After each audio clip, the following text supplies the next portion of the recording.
приветствуем на телеканале Юргана всех, кто следит за жизнью республики и открыт для новых знаний. Ближайшие полчаса вы проведете в компании Анны Зубаревой и Северина Арпа. Главные темы выпуска. Австрийский десерт. Как приготовить наивкуснейший штрудель? Мой рецепт подразумевает в себе использование теста фила. Посмотрите, вот такие вот тонкие листы теста. Иностранцы в шоке. Что может быть хуже селедки под шубой? Личинок пчел хачинока готовят с соевым соусом и сахаром. Их можно заказать почти в любой забегаловке. Их едят с рисом и делают с ними суши. Без шприца и иголки. В гостях город без наркотиков. Когда они возвращаются к здоровому образу жизни, это является для нас положительным примером, и это говорит о том, что мы занимаемся правильным делом. Аня, спорим на 100 рублей, что ты не сможешь раздавить в своей ладошке куриное яйцо. Северин, я не куплюсь. В детстве участвовать в таких спорах просто обожала, каких только не знаю. Но для тех, кто перешагнул через этот этап своей жизни, говорю, надо наверстывать упущенное.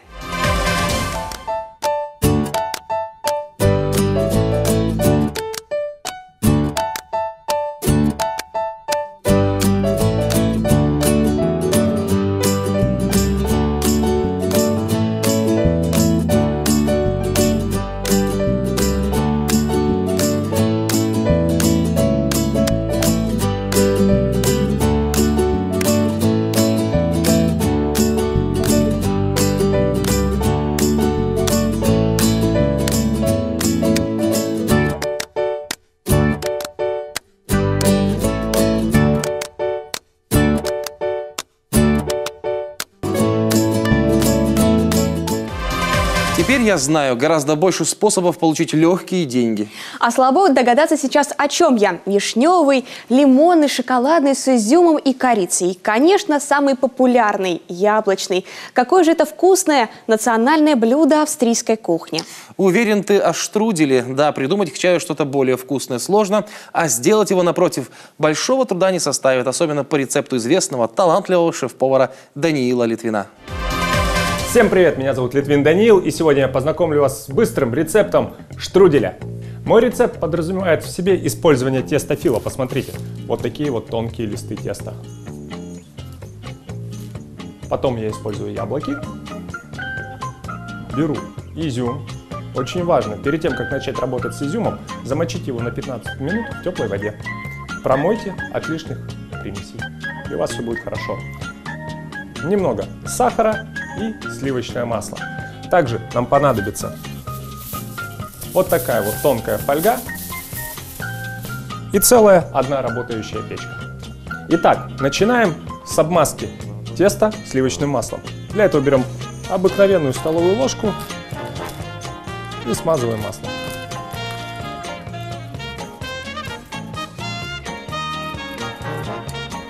Далее берем сахар и обсыпаем наше тесто фила по всей поверхности. Если где-то промахнулись, просто размажьте.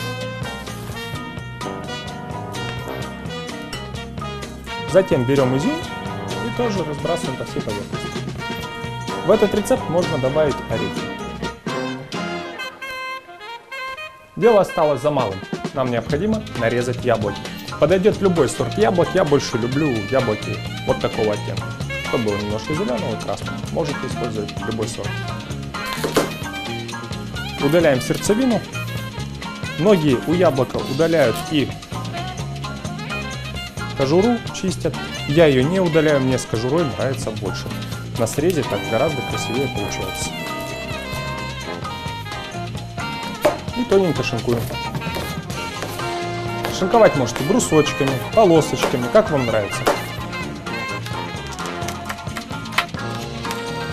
Я нарезал такими кубиками. Разбрасываем по всей поверхности.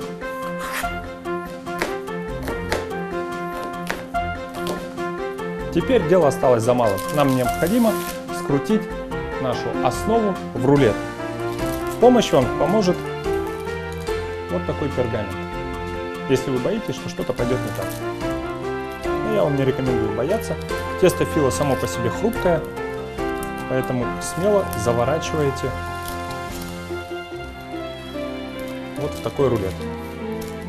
Можете защипнуть края, если вы хотите.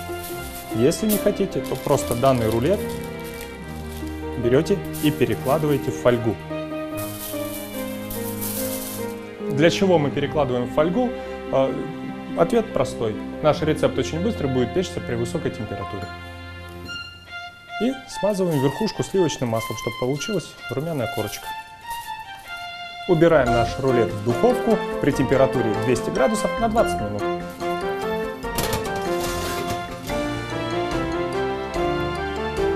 Наш штрудель готов. Ну что, посмотрим, что получилось. Приятного аппетита!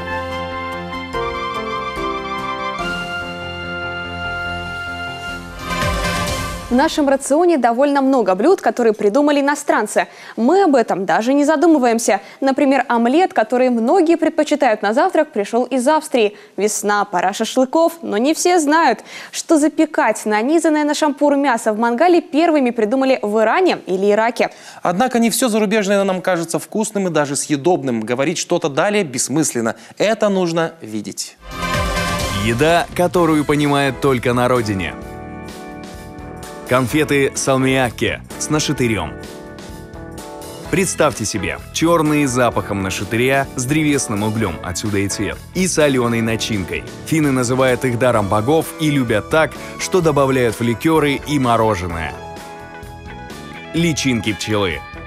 Личинок пчел хачинока готовят с соевым соусом и сахаром. Их можно заказать почти в любой забегаловке. Их едят с рисом и делают с ними суши. И еще кладут в печеньки. А что, хрустят приятно. Масло во фритюре. Кусочки масла покрывают медом, мукой и корицей. Насаживают на палочку, потом опускают во фритюр и очень быстро обжаривают. Столько жира в одном блюде вы еще не видели. Натто.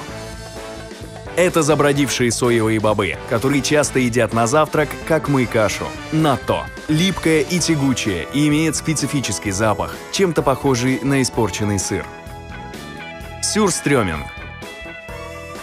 Это потухшая селедка, хотя есть немало ценителей ее вкуса. Когда открываешь банку, запах буквально сбивает с ног. Люди советуют открывать сюрстрёминг на улице или вообще делать это в ведре с водой. Балют. Это утиное яйцо, в котором уже появился плод с оперением, хрящами и клювом. Яйца едят вареным, в сыром виде, под соевым соусом и в жареном виде. Веджимайт. Это густая паста из остатков пивного сусла. На вкус горьковато-соленая с дрожжевым душком. Его намазывают на хлеб и едят по утрам, начиняя им национальные австралийские булки. Лютефиск. Чтобы получить этот самый лютефиск, норвежцы отмачивают треску 3 дня в щелочи, в растворе каустической соды, отчего она превращается в полупрозрачный студень со странным запахом. Селедка под шубой. Пальму первенства по странности среди российских блюд держит, конечно же, селедка под шубой. Представьте себе, слоеный пирог из соленой селедки, вареных овощей, покрытых шубой из майонеза и тертой свеклы. Звучит жутковато, но вам понравится. Почти в каждой стране есть блюда, которые местные уплетают за обе щеки и чуть ли не считают национальным символом. А иностранцы только пожимают плечами или, хуже того, плюются с отвращением. Коми региональная общественная организация «Город без наркотиков» работает в республике уже не первый год. Основной своей задачей ее участники считают помочь людям обрести душевное спокойствие, научить их вести здоровый образ жизни и нести ответственность за свои поступки. В студии 11 сегодня один из руководителей Степан Смирнов. Степан, добрый день. Добрый. Степан, здравствуйте. Расскажите, «Город без наркотиков» занимается в основном консультацией, пропагандой или все-таки какую-то помощь, практическую поддержку тоже оказываете? Одна из, конечно, важных целей и первых целей создания общественной организации – это профилактика в учебных заведениях. То есть проводятся лекции, направленные на пропаганду здорового образа жизни и направленные против потребления алкоголя, табака и наркотиков. Конечно же, мы оказываем также и практическую помощь. Люди, которые столкнулись уже с наркотиками или которые находятся в алкогольном плену, мы консультируем родственников, так как они являются созависимыми, и проводим также беседы именно с зависимыми и мотивируем их на то, чтобы они отправились на реабилитацию. Насколько успешно, кстати, вот бывают эти беседы, и получается ли вот людей поставить, так сказать, на новые рельсы жизненные? Ну, на самом деле, мы, конечно, статистику именно успешности бесед не ведем, но есть реально примеры, когда ребята слушают нас, едут на программы реабилитации в различные репцентра и успешно их проходят, возвращаются. И, конечно, когда они возвращаются к здоровому образу жизни, это является для нас положительным примером, и это говорит о том, что мы занимаемся правильным делом. Ну, о примерах еще чуть позже поговорим. Интересно, вот откуда финансирование идет организации? Это благотворительные средства или... По большей части, да. По большей части это привлечение средств извне, то есть люди, которые неравнодушны к этой проблеме, да, то есть они участвуют. Также участвуют родственники зависимых, помогают, потому что они благодарны, да, ну, ту работу, которую мы делаем. Благодаря этой работе родственники получают освобождение, да, и живут потом впоследствии здоровой жизнью. А все-таки можете дать какой-то средний портрет человека, который к вам обращается за помощью? Чаще это мужчины, женщины, люди молодые или уже взрослое поколение? Ну, на самом деле, наверное, портрет алкопотребителя и наркопотребителя, он разнится. Алкопотребители — это, как правило, уже люди возрастные, то есть это за 40, ну, может быть, от 35 и выше. Вот, к сожалению, наркопотребители, портрет наркопотребителя нынешнего, он молодеет. Если буквально там 5-7 лет, 10 лет назад мы видели, что это были, ну, такие 30-летние, там, то сейчас и порой бывает, и родители несовершеннолетних обращаются за помощью. А вот в гендерном, скажем так, отношении больше женщин, мужчин? Или тут тоже мужчин все-таки больше, да? А обращаются за помощью чаще всего сами или все-таки родственники бьют тревогу? Ну, чаще родственники. Чаще родственники. Давайте вернемся к примерам. Можете вспомнить какой-то хотя бы один положительный пример? Я знаю, что, конечно, их не один десяток, слава богу. Может быть, какой-то вдохновляющий? Да, что-то, может, такое... Ну, знаете, на сегодняшний момент могу сказать так, что ребята, которые проходили программу реабилитации, программу восстановления, возвращаются к нормальному образу жизни. И, конечно, первые показатели – это создание семей, да, появляются дети на свет, люди поступают в высшие учебные заведения. Вот буквально сегодня, извиняюсь, буквально неделю назад закончилась сессия, вот, где 3 наших выпускника закончили первый учебный год в высшем учебном заведении. Поэтому для нас, конечно же, это показатель. Если есть вот сейчас, может быть, кто-то нас смотрит и хочет обратиться к вам за помощью, как это можно сделать? Ну, у нас есть группа ВКонтакте, есть электронная почта и, конечно же, есть телефон консультативного пункта, куда можно обратиться, где можно получить консультацию. Как правило, обращаясь по телефону, мы назначаем встречу, либо это в офисе, либо это может быть даже на территории того, кто звонит, потому что порой бывает, родственники не могут даже привести зависимого, да, потому что он, ну, как бы не способен. Это понятно. И тогда нам приходится вот приезжать и консультировать уже на месте. Телефончик можем озвучить? Да, конечно, мы озвучим телефон. 8 912 107 35 29. Надеюсь, сейчас те, кто хочет, записали. И желаем, чтобы здоровых людей все-таки было больше, и благодаря вашей организации в том числе. Спасибо, Степан, что пришли к нам в студию. Успехов в вашей работе. Спасибо. Спасибо. Студия 11 на своем экваторе. Вторая часть программы уже рвется в эфир. Наблюдение со стороны. Как работают эксперты-криминалисты. Это достаточно сложная процедура, применяются различные физико-химические методы исследования. Оперативно и по делу. Слово службе информации. Больше 70 спортсменов собрал открытый Кубок Республики по бодибилдингу. Маленькие да удаленькие. Танец дошколят из Коми покорил Россию. А в данном конкурсе принимало 14 воспитанников от 4 до 7 лет.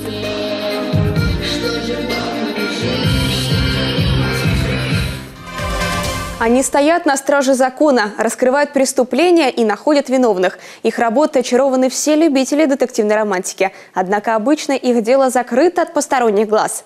Специалисты экспертно-криминалистического центра МВД по Республике Коми поделились с нами секретами своего мастерства. Сегодня узнаем, как эксперты определяют, какой именно наркотик удалось им обнаружить.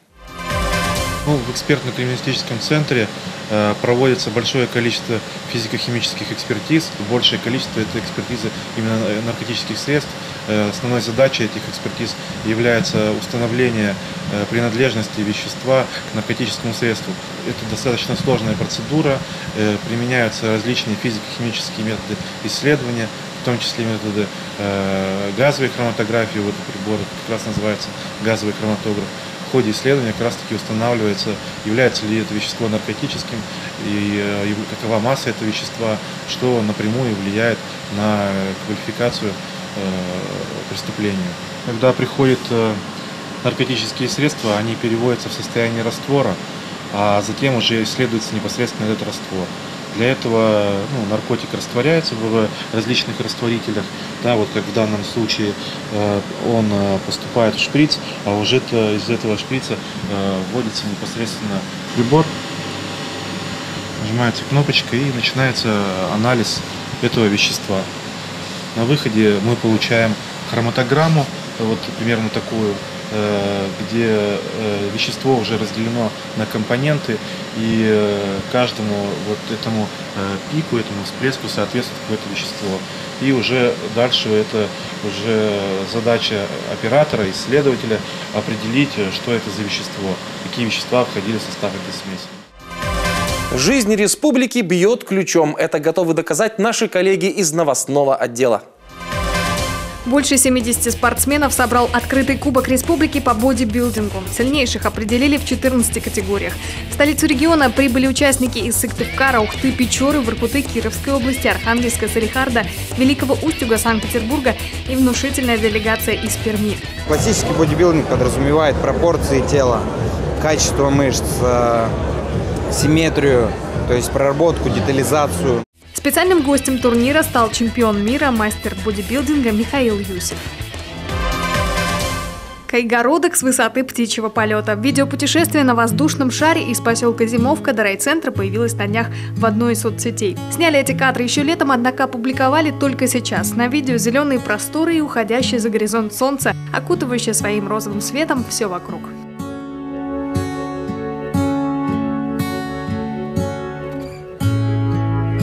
В планах путешественников Иван Чомья и Вакват, но это уже на следующее лето, если направление ветра будет подходящее. Больше 200 жителей Коми стали участниками необычного психологического эксперимента. Российские ученые с помощью специальных методик хотят составить психологический портрет жителей Коми. Изучение проводится Московским институтом психоанализа. Эксперимент выиграл грант Российского научного фонда. И еще одна новость. Воспитанники Сыктывкарского детского сада заняли второе место на международном конкурсе фестиваля хореографического искусства «Весеннее пробуждение». Готовила детей к конкурсу педагог дополнительного образования Попова Жанна Дмитриевна. Она сегодня в студии 11. Жанна Дмитриевна, здравствуйте. Здравствуйте. Расскажите, пожалуйста, о своих впечатлениях, первым делом о конкурсе и как дети тоже восприняли свое участие в нем. Международный конкурс «Весеннее преображение» проходил 1-4 апреля в городе Казани. Масштаб конкурса – это 99 коллективов со всей страны, с Казахстана, с Беларуси, с Украины. Это более 2000 участников. И мы единственные представители детского сада. И 14 моих детей исполнили танец «Веселые человечки». Жюри высоко оценило наш танцевальный номер, и мы победили. Стали лауреатами 2-й степени. А почему вы работаете именно с детьми? Их же сложно мотивировать, у них мало усидчивости. Сложно ведь? Вы знаете, меня очень удивило ответственный подход наших деток в этом конкурсе, их понимание и осознание. А в этом нам помогали, и неоценимую поддержку, конечно, нам давали уверенность родителей, заведующий детским садом Смирнова Юлия Валерьевна. Это постоянное общение было, это было переживание. Я представляю. Родители, наверное, дома тоже репетировали с детьми вместе. Наверняка. А с кем легче, кстати, работать? С мальчиками или девочками? У вас ведь команда... Да, у нас смешанные девочки и мальчики. Я бы не сказала, что с ними так трудно работать. Их только надо видеть и понимать, любить, ценить. Ну вот вы уже больше 10 лет, да, занимаетесь с ними, с такими детьми. Скажите, пожалуйста, вот смена поколений в составе, насколько она влияет? Сколько вообще человек, малыш, проводит в вашем коллективе времени? В садике дети проходят, как обычно, 5 лет, да, начинают. Мы берем детей, с 3 лет, наверное, 3, 4, 5, 6 и 7 лет. А в данном конкурсе принимало 14 воспитанников от 4 до 7 лет. Ну и сама специфика работы детского сада, она не и подразумевает такую работу, как в хореографических школах, в хореографических ансамблях и студиях. Поэтому наша победа, она неоценима. Это просто ликование. А вот когда участвовали, была какая-то вера, надежда на второе место, на такой результат? Вы знаете, да, мы были уверены, мы шли уверенно к этому, да. Ну, конечно, сомнения были, потому что мы такие малявочки, такие маленькие, из детского сада, единственные представители детского сада, соревновались с такими мега-коллективами. И когда объявляли лауреатов, мне, конечно, было немножечко грустно, но объявили лауреата 2-й степени. Ну, конечно, с гордостью уже выходила на сцену, получала диплом и кубок. Дети-то осознали, радовались вместе с вами? Кричали, визжали тоже, наверное? Потому что сам гала-концерт, само награждение проходило очень поздно. И в это время дети еще не спали, они ждали результатов вместе с родителями. Они, кстати, волновались, когда выходили на сцену? Конечно, очень волновалась, да, это было очень волнительно. Даже под лопатками немножко колола. Что ж, Жанна Дмитриевна, спасибо большое, что пришли в студию 11. Желаем вам еще побед. Уверены, будут они у вас еще обязательно. Прямо сейчас, внимание на экран, фрагмент выступления маленьких танцоров.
Учеными доказано, что большинство людей в понедельник теряет на жалобы и стенания 34 минуты. Именно теряет. Давайте к своему времени относиться более бережно. Согласитесь, лучше потратить эти 30 минут на просмотр в студии 11. Спасибо, что провели их с нами. Еще увидимся!